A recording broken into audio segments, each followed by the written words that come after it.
Hi, I'm TJ Jones, the host of the State of the Saints podcast, and I ask that you like, share, and comment on this video.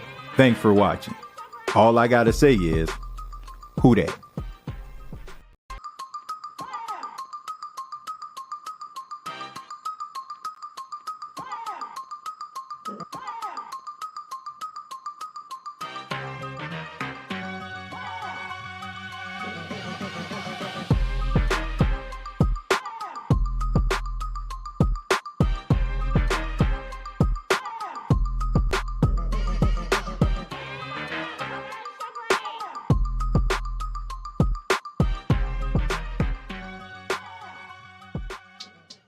Hey, what's going on, Who Dat Nation?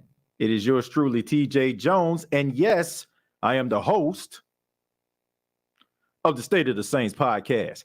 Thank you so much for checking out the State of the Saints podcast, where we talk New Orleans Saints, and no matter where you are, wherever you may be in the world, thank you so much for allowing the State of the Saints podcast to be a part of your listening or your viewing pleasure. Today is part 6 of the State of the Saints podcast mock draft. Now, we've been doing this for about 5 episodes. This is episode number 6, and we've been breaking it down the 2023 NFL draft. Now, this is always a fun time, right? We always do these draft simulations. We always talk about what our team actually needs in order for them to improve. And we've been doing just that here on the State of the Saints podcast. And for those that may not have checked out the last few episodes, here's a little bit of a recap here. The mock draft that we did so far, we had Nolan Smith being picked in round number 1. The Saints moving up for him. We have Drew Sanders, the linebacker out of Arkansas, going in round number 2. Kenny McIntosh, running back out of Georgia, in round number 3. And the Saints getting a quarterback in round number 4 in Clayton Tune. And also in round number 5, we had Bryce Ford Wheaton out of West Virginia, the wide receiver, going in round number 5. Now, I know the Saints had 2 fifth-round picks, which one of them they acquired from the Philadelphia Eagles. But if you checked out last episode, you will understand why I only had the Saints having 1 fifth-round pick. But as we fast forward, we go to round number 7. The Saints don't have a 6th-round pick, but they have 2 7-round picks. Pick number 227 and pick number 257. So these are guys right here. If you're getting picked in the 7th round, there's a strong possibility that you may not make the team, right? There have been some outliers. There's been some anomalies. One that is near and dear to all of our hearts, and that is legendary wide receiver Marcus Colston, who went in the 7th round. I mean, there's several other guys that I can think of who went in the 7th round, end up carving out a good little career for themselves. So just because you get drafted in the 7th round is not an indication that you won't make the team, but I'd be lying to you if I didn't tell you that it would be tough for you to do it. But teams have to be able to do their due diligence to find guys late in these rounds that can be able to make the team and possibly be able to contribute, whether it's on special teams or even end up working their way up the ladder to being a part of the starting rotation. And these are some guys that I have really been looking at, and we are going to continue the brand. The brand is finding pieces that the New Orleans Saints need, because that seems to be the motto for the New Orleans Saints. Not too much splurging going on. If you've been following my mock draft, not much splurging. All right, there's a lot of things that the Saints need, and they're addressing it. So in the 7th round, with pick number 227, I have the New Orleans Saints taking Lance Boykins, the cornerback out of Coastal Carolina. 33 solo tackles, 1 forced fumble, 7 pass deflections, 2 interceptions, and he was named team captain in his first year at Coastal Carolina. He started his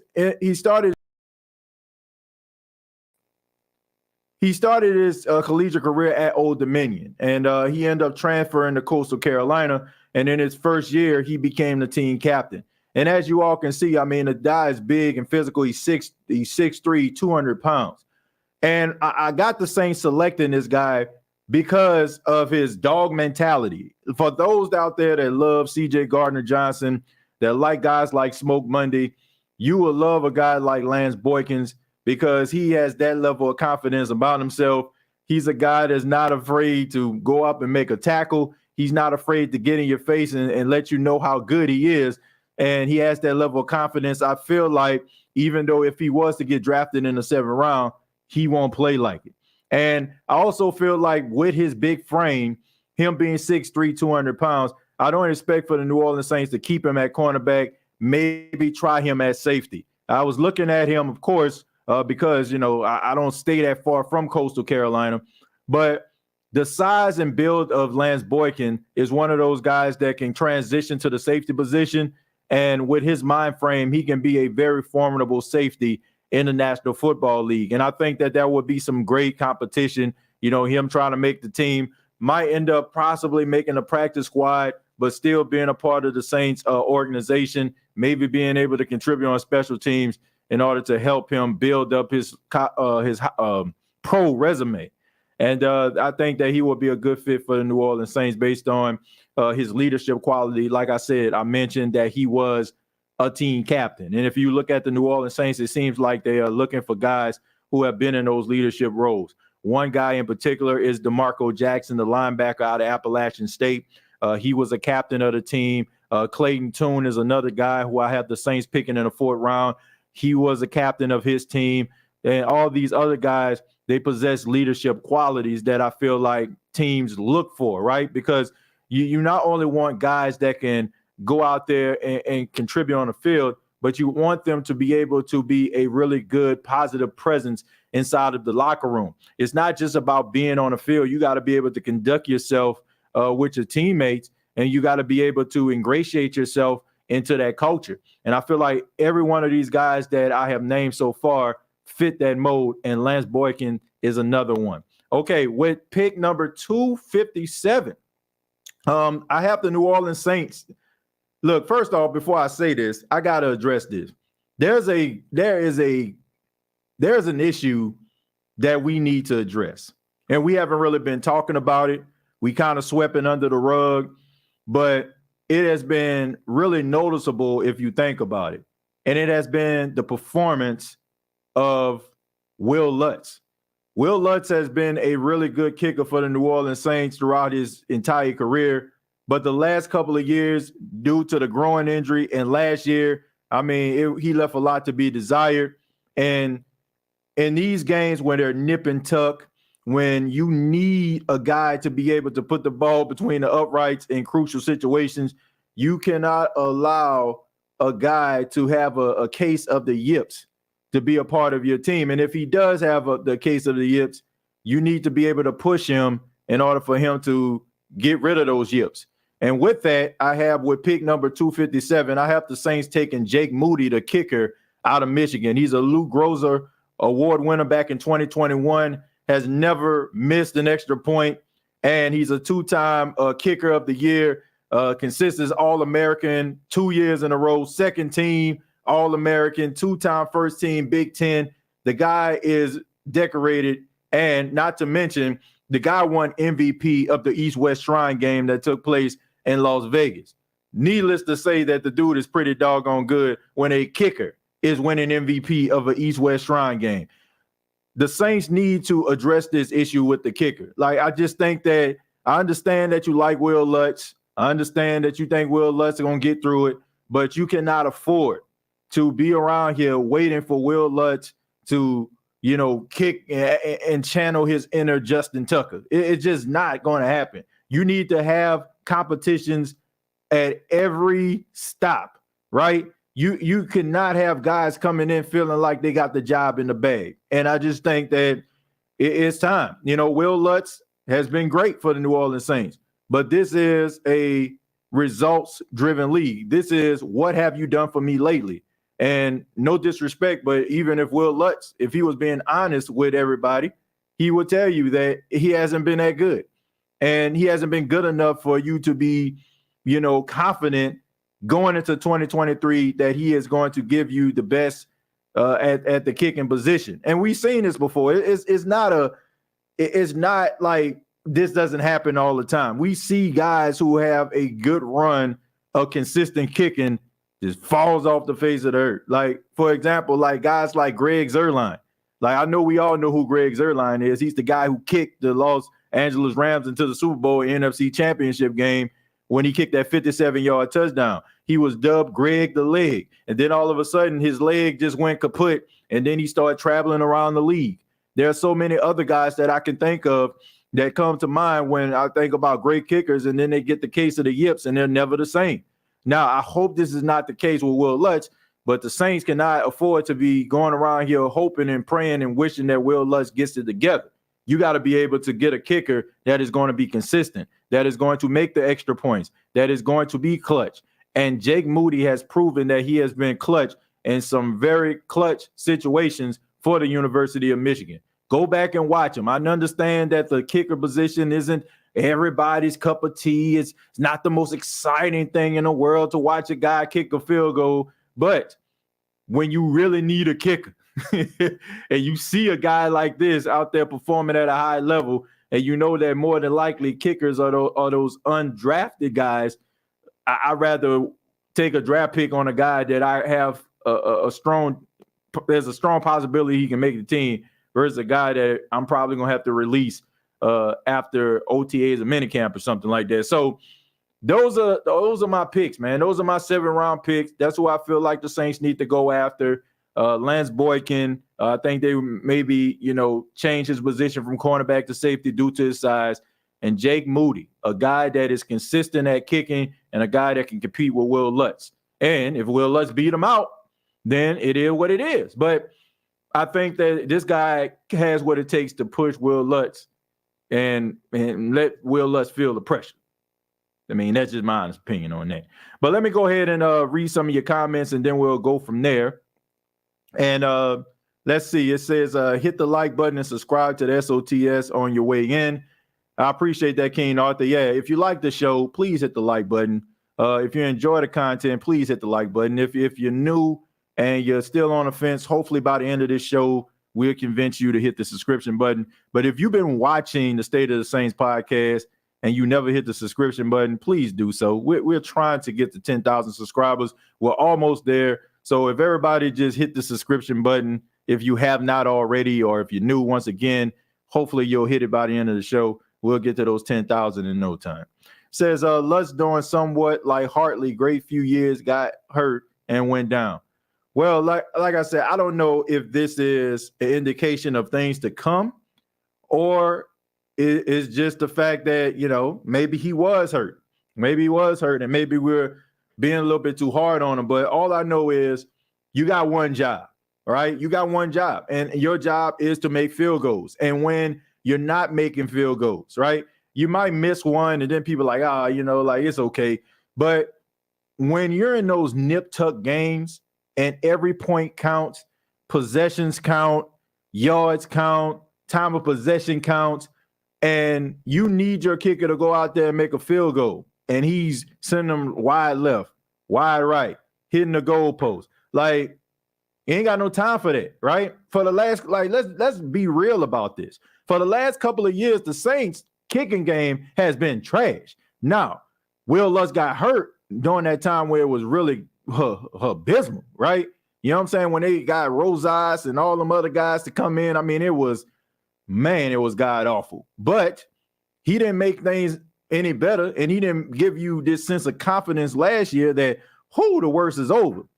And once again, this is a results-driven league. It's about what have you done for me lately. I love Will Lutz. I call him Will Clutch, right? He has made some clutch field goals. He has given us some really good moments as Saints fans. I'll never forget that 58-yard field goal that he made against the Houston Texans on Monday night. He gave us that game-winning field goal against the Chicago Bears.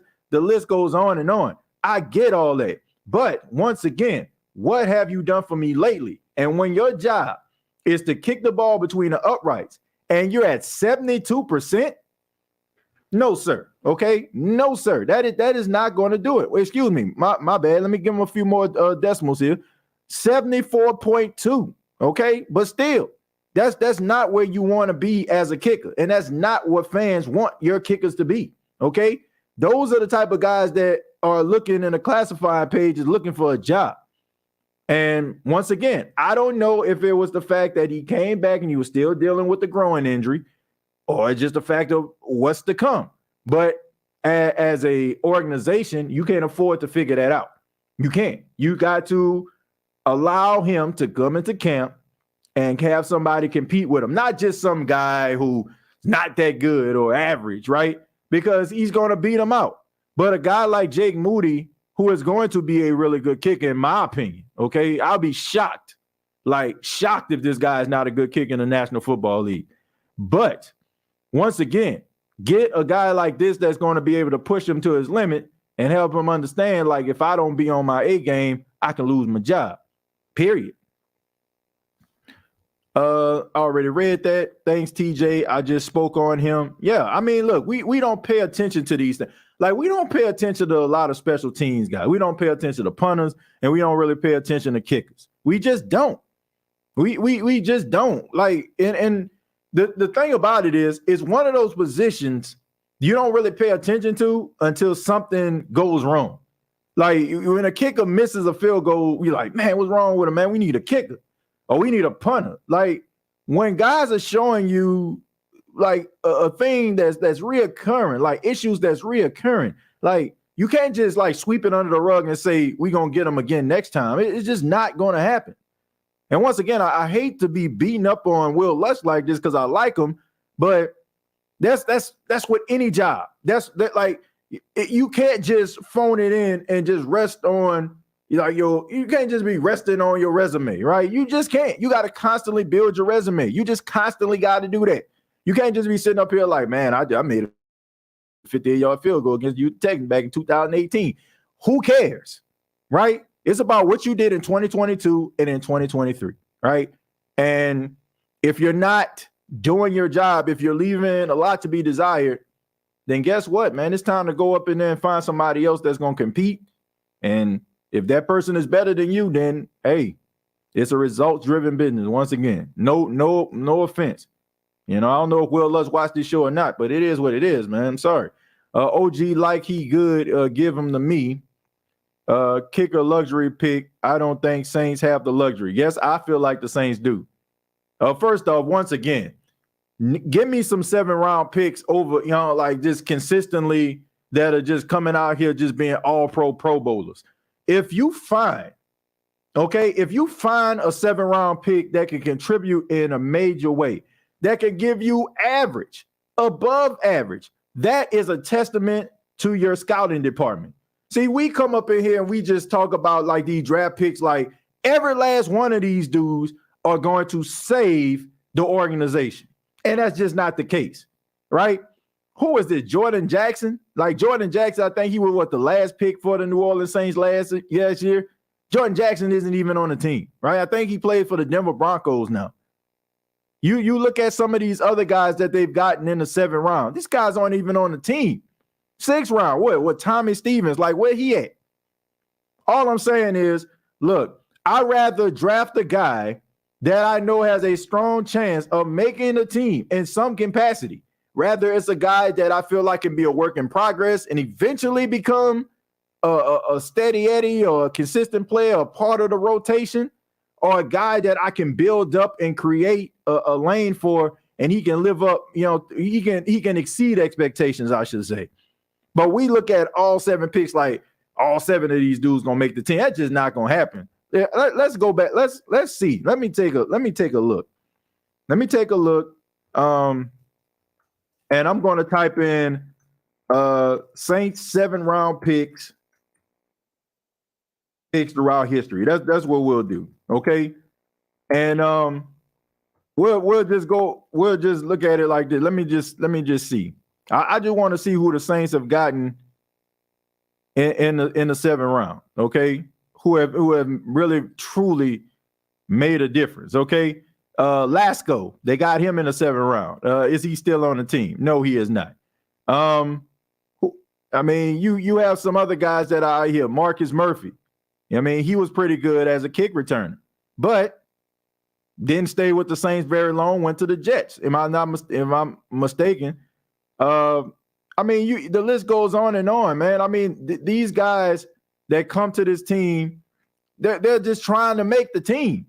They're just trying to make the team. I encourage you to check it out. If a guy's making a team in the 7th round, guess what? You know what I'm saying? Like that is a plus. Like that is a testament to your front office. So you may not like, the Saints drafted a kicker in the 7th round, but guess what? If that kicker end up being better than Will Lutz, is it worth it? If that kicker end up helping the Saints win a football game that's meaningful, isn't that worth it? It's better than having somebody that's probably going to eventually end up on a practice squad, right? I'd rather have somebody, if I'm getting somebody in the 7th round, they're contributing, they putting the ball between the uprights and generating extra point or 3 points. Heck, if it's a really defensive struggle and they helping you win by kicking 4 straight field goals, why not? Why not? Like, we just can't, like, we got to be realistic about this thing, man. How many guys that teams draft end up like being a difference maker for their team? Every now and then a guy might slip through the cracks that you probably can name, but it's not consistently when it comes to 6th and 7th round picks, guys just completely tearing up the league. TJ, what is more repulsive, a player who has the talent to excel but doesn't, or a player who has the talent but is rarely available? That's a good question. I would say, but to me, it would be the player that has the talent to excel but doesn't. I mean, because I look at a guy like Michael Thomas, right? I look at a guy like Michael Thomas. We all know that he's talented, but for the last couple of years, he's been injured, right? But he's lived up to the expectations. Like, we've seen this in real time. We've seen him go out there before, and we've seen him be the best at his craft.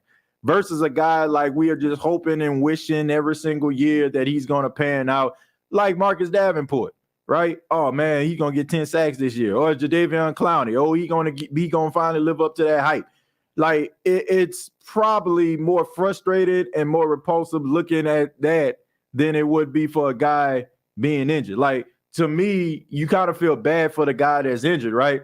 You feel bad for him because you know if he was on the field, he'll be wrecking shop versus a guy that I got to make excuses for over and over and over again because they haven't lived up to their potential.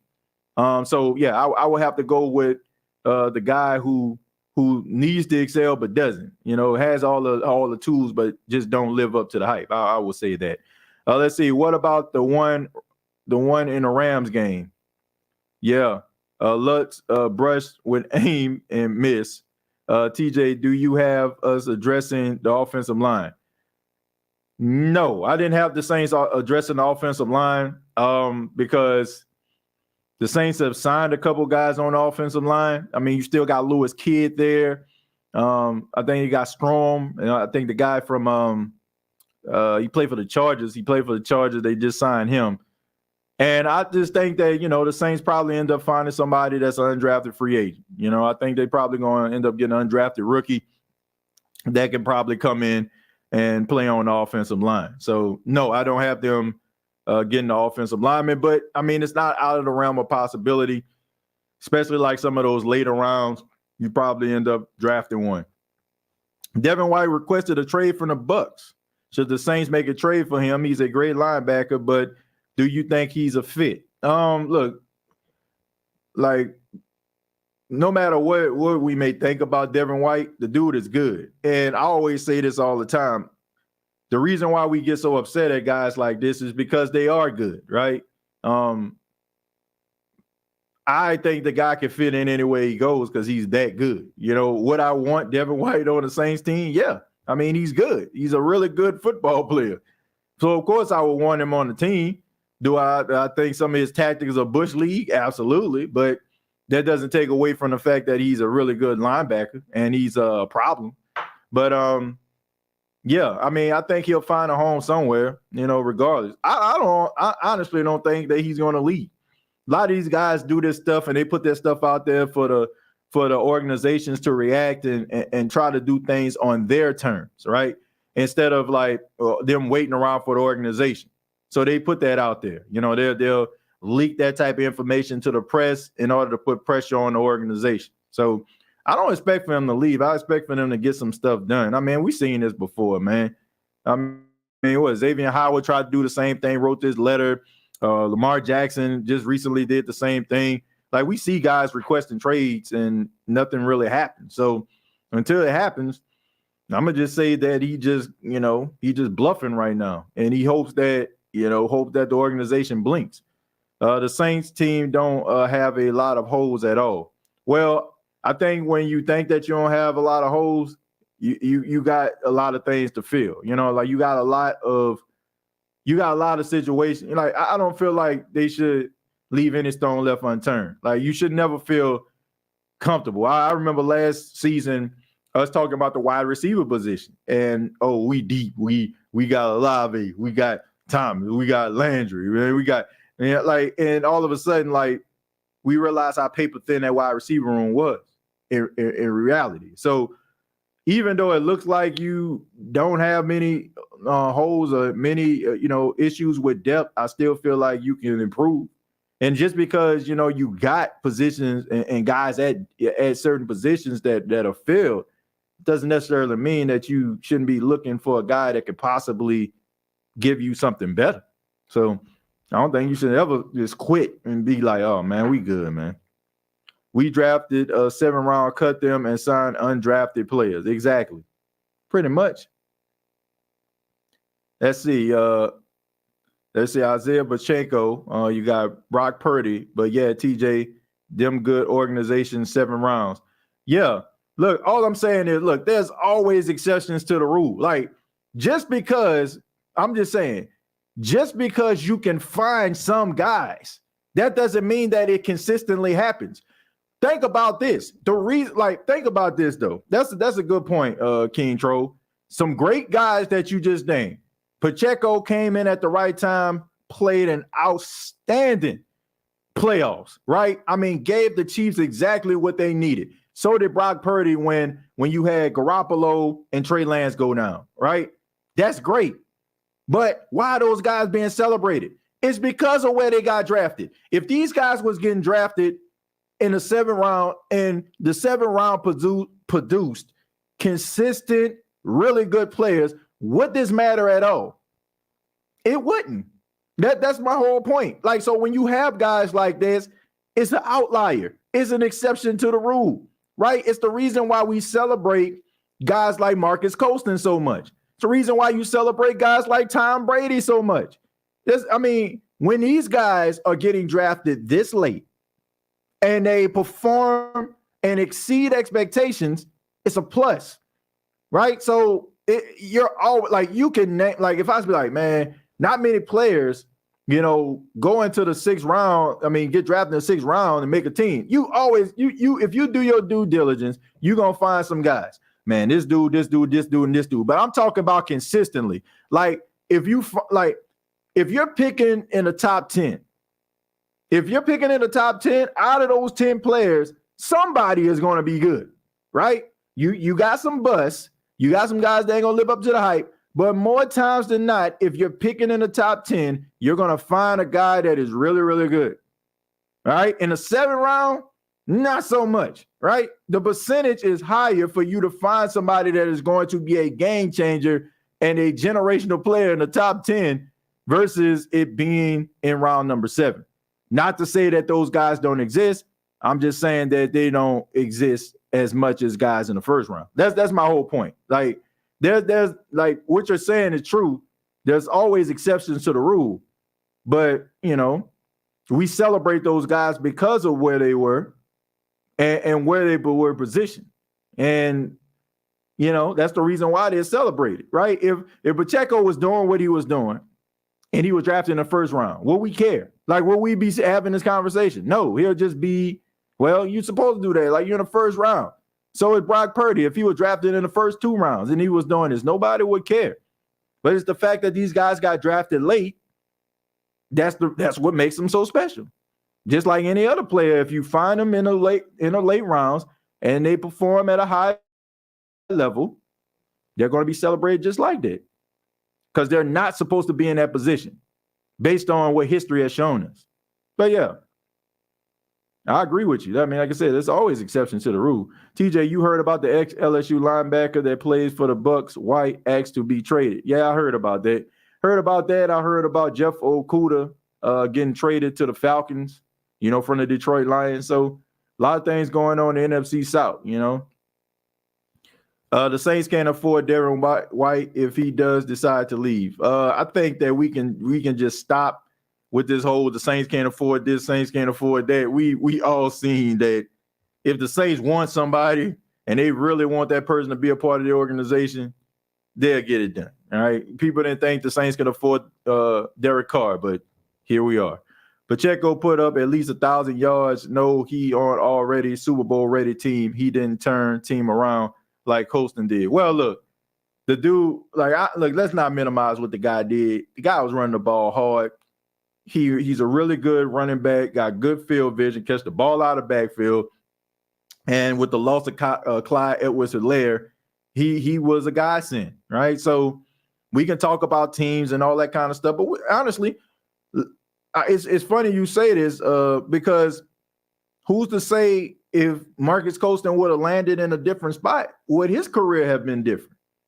Got to think about that too. Marcus Colston started off as a tight end at Hofstra, Hofstra, and he transitioned to wide receiver, right? And with the vision of Sean Payton and the quarterback play of Drew Brees, he turned into a very good, one of the most underrated wide receivers of all time, right? So sometimes it is about where you go, where you land. So maybe if Pacheco would have ended up going somewhere else, maybe he wouldn't be the running back that he is today. So yeah, I mean, sometimes you need that luck of the draw. Sometimes you need to land in a certain spot in order for you to live up to your true potential, or somebody to be able to carve out a vision for you and make you be able to play at a high level. I learned from last year. We look amazing on paper last year, but what you look like on paper doesn't win games. I now have to wait and see approach. Who that nation has to prove it now, TJ. Well, I was talking about that yesterday, King Arthur. It's to me, you got to prove it, right? I think that people feel like the Saints are doing the right things, but it's about how you can capitalize on the things that you're doing, right? I can have all the tools, right, to build a great house, right? I can have all the wood, I can have all the sheetrock and all that kind of stuff, but if I ain't going up in there, I ain't putting no nail to no sheetrock. I ain't putting no wood, I ain't putting no wood together. Guess what? That wood just gonna sit outside and rot. Right? That sheetrock just gonna, crumble up. If I'm not using these supplies. It's not about what you actually have, it's about how you're using it and are they going to be available? Because that was the issue that we came across. And also, will the stars align? Make no mistake about it. There is a trust issue that is going on between the Saints organization and their fan base right now. I'm not here to sugarcoat things for folks. I'm not saying that we're not diehard Saints fans, and I'm not saying that the New Orleans Saints aren't doing the best to put the best product on the field. But there is a trust issue that's going on right now. And we've seen the Saints as a successful franchise for almost 20 years. And now you bring in a guy who has not proven that he can win consistently. Not to say that he can't. I mean, it's remained to be seen, but we haven't seen it. And it's hard for a Saints fan or any fan of any team to buy into someone that you have unanswered questions about. I think that's fair. You're not going to trust me at first sight. I got to prove to you that I'm trustworthy. And yeah, you're getting the right pieces. And yes, you're getting, the quarterback and all that kind of stuff. But will it be able to work? Right? And that is the question. And as long as that question is lingering, there's going to be a disconnect between organization and fans. We always going to love the Saints. Don't get me wrong. I love the Saints. I know you love the Saints. That's why you're here.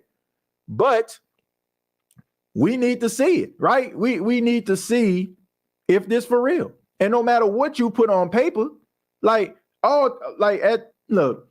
if you go to any organization that has struggled picking in the top 5, top 3, right? They're probably making moves right now that got their organization, their fan base percolating, right? Like, oh man, yeah, that's a pretty good move. Like, think about the Falcons, right? Think about all these moves that they're making. Think about the Carolina Panthers. Think about all the moves they make. But it means absolutely nothing if you can't put it together. So you can have whatever you want, but if you cannot generate success, if you cannot win, if your coaching staff isn't on the same page, if it's situational football, if you're not handling that correctly, you're going to be in the same position no matter how good you think your team is going to be, or no matter who you bring to the organization. All I know is if the Saints trade for a running back instead of drafting one in this deep class, I'm going to lose it. Well, I don't think that's going to happen. I don't think that's going to happen, Kevin. I think that the Saints signing Jamal Williams was that free agent guy, right? That was the guy that they wanted to go out there, the seasoned veteran that can go alongside Alvin Kamara and, be that 1-2 punch, right? Alvin Kamara is more style and finesse, and Jamal Williams is more in your face. Even though Jamal Williams wants to prove that he's more style and finesse as well, what we know about him is he is a brute force, right? It's hard to bring him down, and he runs with reckless abandon. And if you can get a guy that can come in, right, kind of be that little understudy, but also be able to provide, something to the running game in case somebody goes down, somebody gets hurt in the middle of the year, or worst case scenarios, if Kamara had to sit down for a couple games from a suspension, he can actually come in and provide a spark for the team and give the Saints a little bit of something, right? So I don't think that's going to happen. If the Saints didn't get Jamal Williams, then more than likely, I probably feel like the Saints probably would have still drafted a running back. I don't see them signing a guy in free agency. That kind of, to be honest with you, that kind of took me back because I was like, they probably just going to draft a running back. When Jamal Williams was signed by the Saints, I was like, whoa, that was a surprise. No, TJ, they still got drafted more better undrafted. What do you mean? You say no, TJ, they still got drafted more better undrafted. I don't know exactly what we're talking about here. I guess you're talking about those guys being drafted in the 7th round. Yeah, I agree with that. I agree they got drafted. But all I'm saying is just because you get drafted in the 7th round don't mean that you're just gonna make it in the league. I stand by that. Okay. I mean, like I said, you always gonna find guys that are exceptions to the rules, but more times than not, if you go look at the analytics, go look and see how many 7th-round picks still hang around the league versus those that don't. And I guarantee you the ones that got drafted in the 7th round who no longer in the league is a higher percentage than ones that are in the league and have a consistent career. I guarantee you. Been seeing trade rumors for Austin Eckler. Well, I mean, Austin Eckler is a very underrated running back, and I think he'll be a good asset to any team that he goes to. I think coaching was a big problem, not personnel last year. Well, we're going to see. We'll see this year because, once again, this is the year where Dennis Allen got everybody that he wanted for the most part, and this is his coaching staff. So we'll see. We'll see if last year was just a bad year or, if it's an, indication of things to come. TJ, I'm expecting a bounce back year for Paulson, and I wouldn't be surprised if Honey Badger has a crazy year now that he has a year in the system. Plus, he came on strong at the end of the season. Yeah, I think it had a lot to do with the way the Saints were playing him defensively, starting the season, having him as a box safety. Why would you want a 5'9", 185-pound guy playing box safety? It's beyond me. People was acting like, man, look at Honey Badger, man. He got ran over by Fournette. Man, he got ran over by Cordell Patterson. Like, y'all shocked? Cordell Patterson is about, 6'2", 6'3", about 230 pounds. And Leonard Fournette is probably about 6'1", 6'2", about 240 pounds. And people shocked that the dude got ran over. Like, seriously. That's not impressive to me. I think it's more impressive the fact that he was getting mowed over and he still was grabbing their legs to get him on the ground.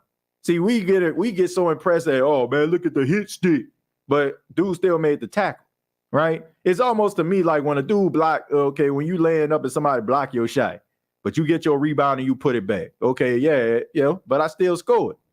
Right? Dude still got him down to the ground.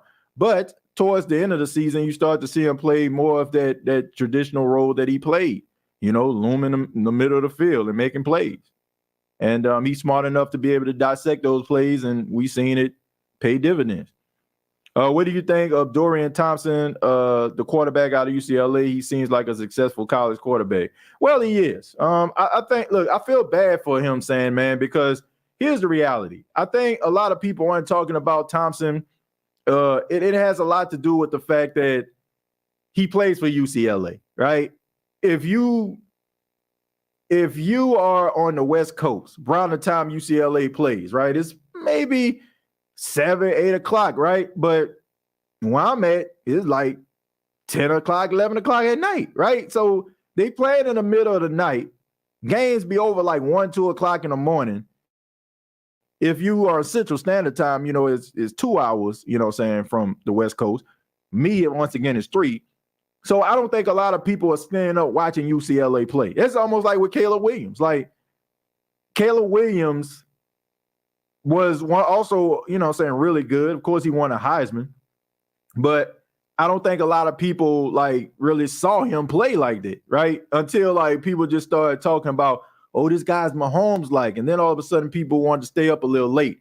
But a guy like with Dorian, with Dorian Thompson, I think that playing on the West Coast hurt him a lot. And I don't feel bad about saying that because the question was asked to him at the Combine. I had opportunity to I didn't ask him a question, but I was there listening to him take questions from the media. At that particular time, I was kind of in between waiting for someone else to come up that I feel like would be, more, I don't want to say more interesting, but somebody that I was waiting on because I felt like the Saints probably had, a huge chance at drafting the guy. But I was able to listen in. And I think a lot of what Dorian Thompson issue is the fact that he played at UCLA. And once again, it's on the West Coast. But for everything that I see, far as watching tape, far as actually watching him in real time, I think he's pretty good. He's not NFL starting quarterback ready just yet, but I think that he can end up being a solid, backup in the future, and maybe even a starter. Depends on where his development is and how bad he wants it. Our staff last year reminds me of my kid's mama make decisions with no logic. Well, way to put the mother of your kids on the spot here. But look, but seriously, man, I get what you're saying. I completely understand. It left us scratching our heads quite a bit. But look, that's last year, man. I'm mostly focused on this year. If you start living in the past, man, you start, dwelling there. And I ain't trying to dwell in the past, right? I ain't trying to live or dwell in the past. It is what it is.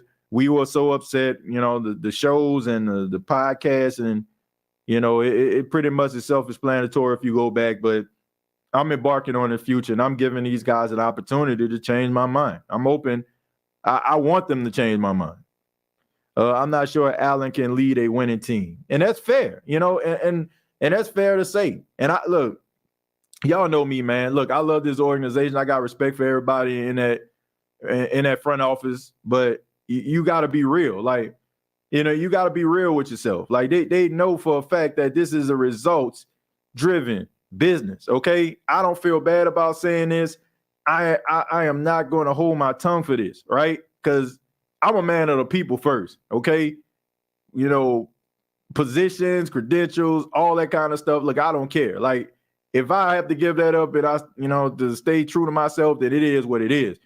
This dude needs to win something, right? This organization also has to prove that they can win outside of Drew Brees and Sean Payton.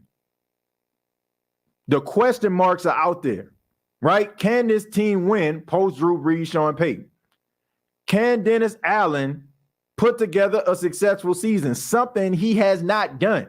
Can Pete Carmichael be that true offensive coordinator without Sean Payton looking over his shoulder? And yes, there's been times where Pete Carmichael has called games, but Sean Payton has been somewhere in the vicinity, rather on a Zoom call, rather on a phone call, rather on in a text message, somewhere, right? That's what people are like, well, he called the game. He called, like, but still, Sean Payton was somewhere in the vicinity, period.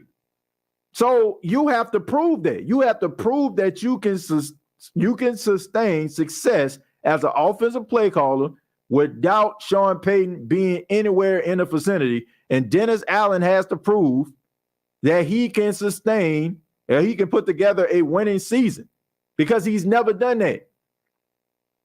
Period. Like, that's just the truth, man. And I know people want to, avoid that and make it, and not say these things, but it's true. Sorry. Like that, like it.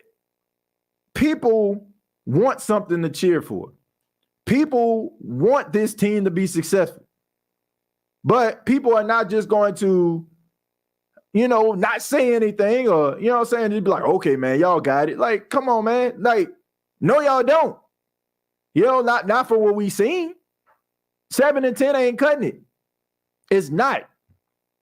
Once again, do I feel like they can do it? Yes.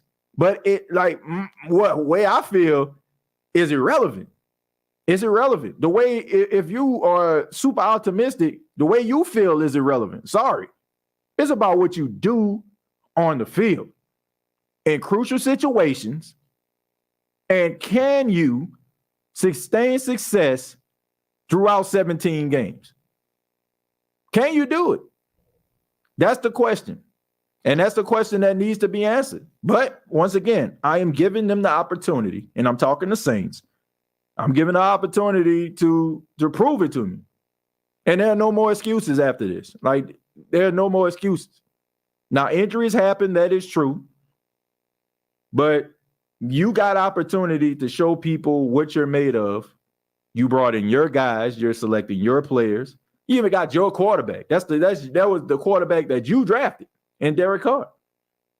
The Saints got they got what they feel like they've been missing. And if you want to look at the interior, I mean, I love David Onyemata, but Colin Saunders and Nathan Shepard are upgrades from Shy Tuttle and David Onyemata when it comes to athletic ability. They just are. Now, the numbers, you probably look at it, you're like, I don't know about that.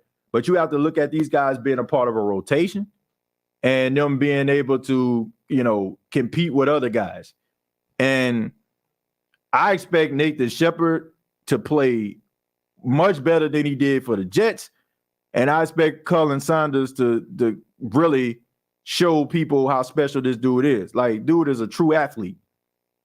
So that's the way I feel. I'm sorry. Like I said, I'm not one of them people that's just gonna sugarcoat. I'm just not. Like, I mean, that's just the way that it is. I don't care who gets upset. If you look at yourself in the mirror, seriously, everything that I'm saying right now, you have to ask yourself those questions. Like, can I do it? And if somebody's asking you those questions, it's well within their rights because they haven't seen it. Right? So that's just the way it goes. I'll take a few more and then we're going to go ahead and get up out of here. I'm not sold on DA and Pete either, and I'm not 100% sure if DA don't have a winning season, if Loomis or Mrs. Benson will release him. Well, look, once again, I'm willing to give him an opportunity, just like I feel like you should be willing to give him opportunity, and I get it, right? I don't want people to go into the season. I'm talking Saints fans. I don't want them to go into the season being pessimistic, more optimistic, right? Because you ruined the experience. Like, I want people to understand that. Going up in there with a P-poor attitude, and y'all know what the P stands for. Y'all know I like to keep it PG here. But if you go there with a P-poor attitude and you starting the season off, it's only going to get worse, right? I'd rather be optimistic about what this season can go and appreciate the moves that they're trying to make. Like, I like what they're doing. Like, if you're being real, even if you are pessimistic, you have to admit you gotta like what they're doing. They're doing things that need to get done. And they're also going after players that historically over the last 10, 15 years we try to go after, they don't normally get. Maybe it's because of the ego of Sean Payton. I don't know. Right? Or maybe it's the fact that we love you, but we don't need you. You know how people do it, right? Hear that all the time, man. Shoot, I love you, but I don't need you like that. I don't know what it is. They're doing the right things. They're doing the things to win us back, right?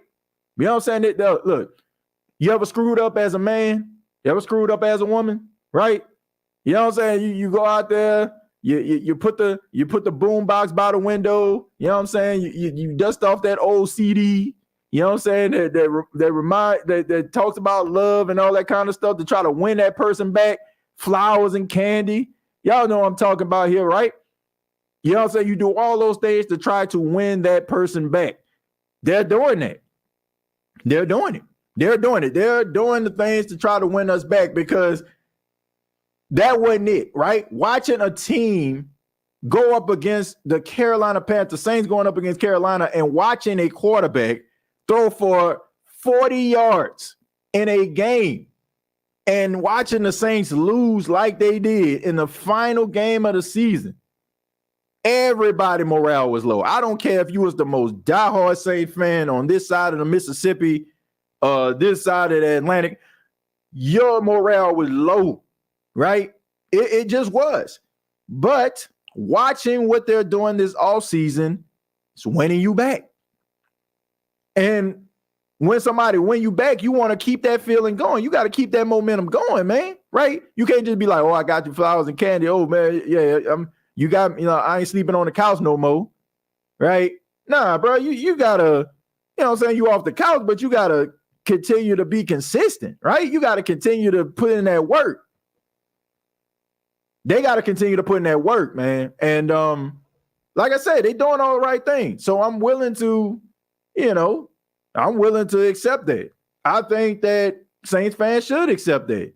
But if it don't pan out, I think it's well within your rights to be frustrated. But all I'm saying is don't destroy your experience as a fan by going into the season already upset about what happened last season, because it is a new season and things change. And a lot of guys that might end up being key contributors and could have been a key contributors last year are going to be here this year. And you also have to think about guys getting better. I don't expect for the Saints not to have.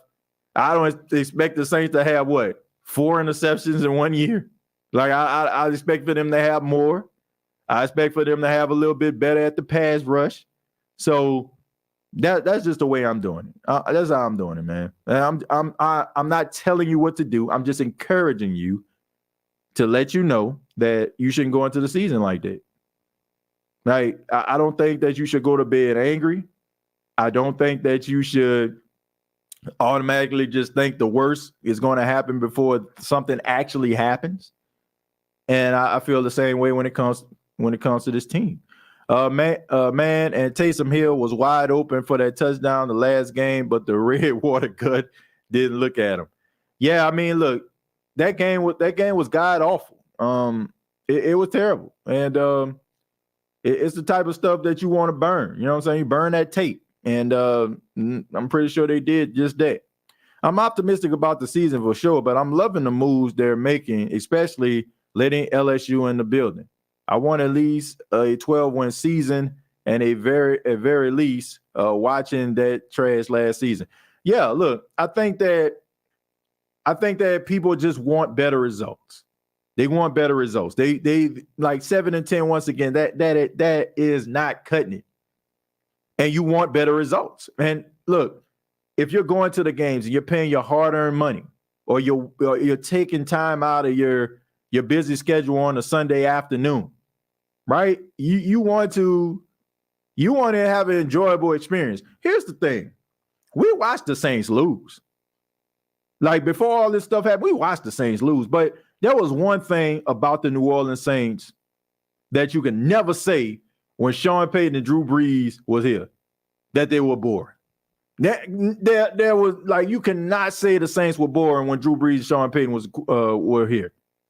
I don't care if the Saints lost, it's probably last minute touchdown, last minute field. It was very rare that they just got blew out the water. So you knew sitting down that your quarterback was going to deliver, leave it all on the field, and so is that team. But when you look at this team now, I mean, it's a complete opposite. And like I said, people want something to believe in. And it's their job to give us something to believe in. No screw up here, TJ. I'm perfect. Yeah, you keep believing that, Linda. Yeah, you keep believing that. Let's see, with the Saints trade P. Warner and a Debo and a third pick next year, I know it won't happen because they operate. Why would they trade that, Brian? Why would you want to trade two guys that could be your cornerstone players for the future? P. Warner has, like in his second year, has proven that he's as advertised. And Paulson Adebo, yeah, he had a down season, but he ain't worth like throwing away. You know, I don't know about that one, man. I don't know about that. I think look, I understand what you're trying to do. You're trying to make the team get better. But I also want you to understand that these guys are young and you got to give them an opportunity to grow. All right. You got to give them an opportunity to develop, right? And guys are going to have growing pains, right? Like it's very few guys that are just going to come in and just knock your socks off and just play lights out every single year. Like it takes time for these guys to get to where they are, right? And where you want them to be. And I don't want, like, if a guy is going into his second or third year, oh, that's just who he is. Like, let's go. Like, no. These guys have something to give, and they have something to offer this team. And I look, when you have a guy like P. Warner, like, to me, he's only going to get better because the game is only going to get faster. His game only going to get faster because he's going to understand things a little bit better. And I feel like with Paulson Adebo, look, I'm going to just be real. I think that he was injured throughout the entire season. Anybody that ever had a high ankle sprain, you know that it takes months for it to heal. And, you know, like I said, I just think that we need to take that kind of stuff into account as well. So even if he was playing, you know what I'm saying, if you still got like some ailments with that, it's still going to affect you in some way, shape, or form. But I mean, even at his worst, I've seen worse play from the cornerback position than what Paulson Adebo did on his worst day. I'm just being serious. You talking about somebody that's been rolling with the Saints and watching cornerback play throughout the league for a long time. And I just think that sometimes, man, we can't just be willing to throw guys away based on down. Like, love them on first down, hate them on second, get that bum out of here on third. Like, nah, man, come on. Like, give these guys opportunity to grow. Because Paulson Adebo was the toast of the town in that final game in his rookie season versus Atlanta when he was catching one-hand snags, that's still the same guy. So look, it's not like we're talking about a 5 or 6 year guy here. We're talking about a guy that's going into his third year.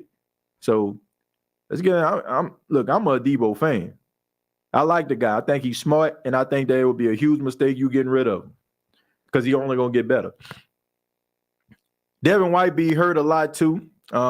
I know Brian, he's not worth young stars. Look, I like Devin White, but I ain't trying to trade my future for him. I'm not trading Pete Warner or Paulson Adebo for no Devin White. I'm just not. Sorry. Like, you can go somewhere else for that. Some of these people, trolls, TJ, they play Madden and try to tie that to real life. And look, I don't even think Cartel, I think these are people's real emotion. I don't think people are trolling. What I do feel like sometimes when we're so emotional about a situation and we want something to stop, like bad play, bad technique, we try to find guys that have that technique and have that dog that we may be looking for. But we also have to take into account these guys got to grow. Like, they got to develop. God, everybody is not going to get off the turnip truck being a dog. It's just not. But that don't mean that they terrible. It's the playing in the National Football League is tough, and any NFL player will tell you that. So you got to be able to learn. You got to be able to develop. You got to be able to make mistakes. A lot of these guys, when they're young, you got a playbook the size of the yellow pages, and you got to think about that kind of stuff. You got to think about your positioning. You got to think about if the quarterback wants you to audible, you know what I'm saying? Flip fit. You got to think about all these different things. So when you're around year 2, year 3, and you're hearing these concepts over and over again, it's repetition, and you can play faster. So I say give these guys a chance to grow and develop. And also take into account some of the qualities that they have that are good. A lot of times we don't even look at the guy's good quality because we already salty on the guy. So we only highlight the negative that they do. And that's just not the way to go. Once again, it's about embracing the experience, not watering the experience down for yourself. So, hey, I mean, I'm just telling you how I feel, right? It's up to you to apply that. TJ, we looking good on paper. With better coaching, we will win the division. Well, once again, I'm giving them the opportunity. You look at the schedule, going to be like a third place schedule. I'm not watering down these guys that's from other organizations. I understand that every year guys get better. So just because you got a third place schedule don't mean that you're going to just catapult your way to the NFC. I get all that, right? I completely understand all that. But it gives you a better chance to be able to change your misfortunes. You know what I'm saying? Change your fortunes from last year, right? Last year was terrible. But this year, you got a better opportunity and a better chance to make the postseason. So, yeah, but as far as looking good on paper, yeah, I agree. But that means absolutely nothing. I tell people all the time, and if you're new here to the State of the Saints podcast, this is probably new to you, but if you've been here, the only thing that matters when it comes to paper is if you're playing Madden. If we simulate the season, then you're going to make the playoffs based on what the Saints actually have. Right? But, we ain't playing Madden. This is real life. This is real life. And we'll end with Greg. Greg says, I started being a Saints fan when Carl Lee was playing out his last couple of years with the Saints. Aaron Brooks was the quarterback, and we weren't good. Well, it depends on what you say, the end of the season. I mean, if Aaron Brooks was the quarterback at the beginning, they were pretty good because his first year as a starter, the Saints won their first playoff game against the Rams. I'll never forget that because I was actually in attendance in that game. I was a young 13-year-old kid, excited as I don't know what. Shouts out to my Uncle Jerry. I went to the game with him. And I can remember, man, sitting in the luxury box because I think I ended up getting a ticket. Shouts out to Coach Charles Alexander. Gave me the ticket to the game. And he was working with the New Orleans Saints throughout the years, him and working also with the Tulane Green Wave. So I had the opportunity to go to the game and sit in the box. And I could just remember, a kid, growing up, man, I mean, I ain't going to sit up here and say, I was just, less fortunate as everybody else, So I had a really good upbringing, I had a really stable childhood. But to go to something like that where I know for a fact that if that position or that opportunity wasn't presented to me, I would have never been in that spot. I'll never forget that. And, it was a plus that the Saints actually won, the playoff game. And that was the first playoff game they won in their franchise history. So that was pretty dope. But I want to say thank you all for checking out the State of the Saints podcast. We'll say stop lying, TJ. You got it out of the newspaper. Well, got what out the newspaper? Wait a minute. Got what out the newspaper? No way, Jose. I did not get it out the newspaper. But speaking of which, y'all remember when I don't know, some of y'all probably remember if you are from New Orleans, the Times-Picayune, and but some people on the Gulf Coast they still got Times-Picayune, but he used to have the football forecast, right? And it's almost like it was almost like, you check the team that you think gonna win, and you mail, you rip it off, you cut it out the newspaper, you mail it in, right? And if you win or get like the teams right, you get money, or you get tickets like to a Saints game and stuff like that. That was like back in the day. But no, it wasn't anything like that. I was a part of this group called the Fellowship Boys Organization when I was in middle school. Shouts out to Charles J. Cole Middle and Coach Charles Alexander, who was over that. And he was a mentor to a lot of young boys who didn't have father figures in their life, and I was fortunate enough growing up to have father figures. My grandfather, Pastor Jesse Jones, my uncles who are, close to my age, they're a couple of years older than me. But for those that may have been in those communities that didn't have father figures, he served as that. And I think that we went to a lot of places that we probably wouldn't end up going if he wasn't in our life. Like, I had an opportunity to go to my first college tour because of Coach Charles Alexander in a Fellowship Boys organization. I got an opportunity to go to Tulane games. And back in 1998 when Sean King was the quarterback and they went on that magical 13-0 season. I remember that. I went to every single home game because Coach Alexander had a partnership with the Tulane Green Wave, and it was nice enough to bring us RTA. Like we used to go to the school at Charles J. Colton outside the school, and the RTA bus would drive us to the Superdome. And I remember those things. Those were great moments. I ended up going to Tuskegee University. Ironically, the same university my wife graduated from. Who would have knew that a few years later that I would have, the love of my life would have went there. Jackson State University. Jackson State. I saw Jackson State for the first time because of this. So many other universities I was able to visit. Clark Atlanta, Morehouse, Spelman. So I'm always forever appreciative. And I don't know if, I haven't talked to Coach Alexander in a long time, and I hope, he's still in the land of the living. But I thank him for that. I really do. I thank him for that. He gave a lot of young boys, the opportunity to step outside familiar territories and show them the possibilities of what their life can actually be. So yeah, that was pretty dope. And like I said, I got an opportunity to go to that Saints game because of that. So I had to acknowledge that. So shouts out to Coach Charles Alexander. Always forever going to be, a person that I think about all the time and are very appreciative for what he did for me, as well as like other boys growing up in that 9th Ward, 8th Ward, 7th Ward, area that wouldn't have got those opportunities. But once again, thank you all for checking out the State of the Saints podcast. Make sure you subscribe to the channel if you have not already. Previous episodes available on Apple Podcasts, Spotify, iHeartRadio, Anchor FM. And also check out the Belly Up Media Podcast Network. They're available on Twitter. If you like NFL football, if you like hockey, if you like UFC, if you like other sports, check them out, man. They got something for you.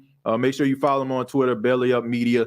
Follow me on Twitter at TJAYJones8 if you want to continue the conversation. Probably got in late, probably watching a pre-recorded, and probably a question came across. Feel free to hit me up on Twitter, TJAYJones8. And once again, previous episodes available on Apple Podcasts, Spotify, iHeartRadio, Anchor FM, and a part of Megaphone FM. Till next time, all I got to say is, who dat?